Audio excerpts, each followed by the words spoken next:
Radio Free Asia.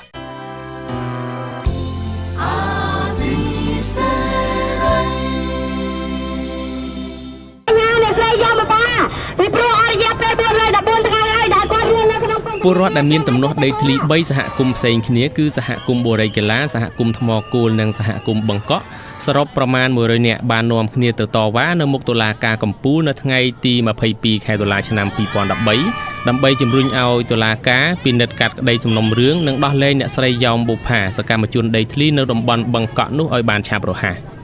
ក្រុមអ្នកតវ៉ាបានដង្ហែក្បួនចេញពីសាលាអូតូហើយដង្ហែជុំវិញតុលាការកំពូល